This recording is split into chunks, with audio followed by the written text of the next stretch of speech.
Barokahna sekolai. Ada yang bertanya sama saya ketika saya berbicara di suatu majelis. Mengapa sekarang ini sepertinya sekolah kehilangan kesaktian untuk membentuk hati anak-anak kita? Ini pertanyaan dan bukan pernyataan saya. Saya hanya mampu menjawab begini. Dulu orang tidak sekolah setinggi sekarang ini. Bahkan di kampung tak ada yang hebat berteori pendidikan sedahsyat hari ini. Bisa dibilang teori pendidikan sekarang mungkin sudah menyentuh langit ketujuh. Tapi sebenarnya ada yang hilang, yang disebut dengan keberkahan. Keberkahan bukan buatan manusia, melainkan pemasena puange, rahmat Allah.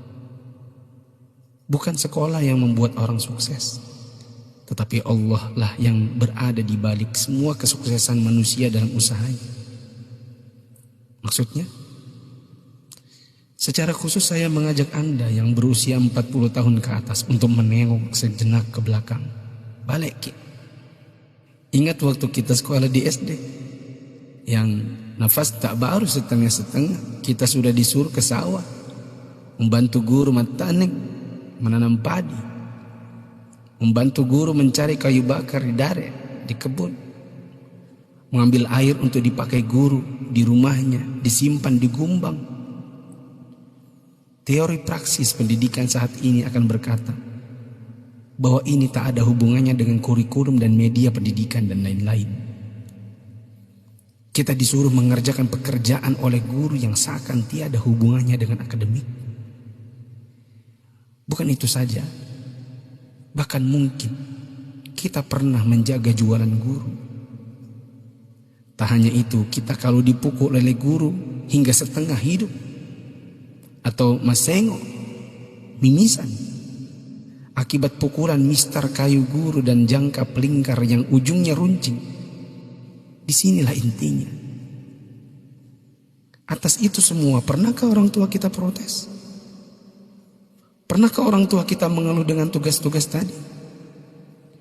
Pernahkah orang tua kita melarang kita ikut ekskul dalam tanda kutip yang saya sebutkan tadi, mencari kayu, mengambil air? Sama sekali no. Orang tua kita tak pernah mempersoalkan. Inilah mata air yang mengalirkan keberkahan. Atas kesabaran orang tua terhadap dunia persekolahan, Allah pun turun dengan tangannya. Dia membalas kebaikan hati orang tua atas penghormatan terhadap guru dan eksistensi sekolah yang bahkan mungkin dengan segala kelemahan. Tak perlu pakai teori pendidikan, sebab orang tua kita tak paham itu semua. Tapi teori dan kehendak Allah yang berlaku. Inilah yang disebut dengan barakah, keberkahan.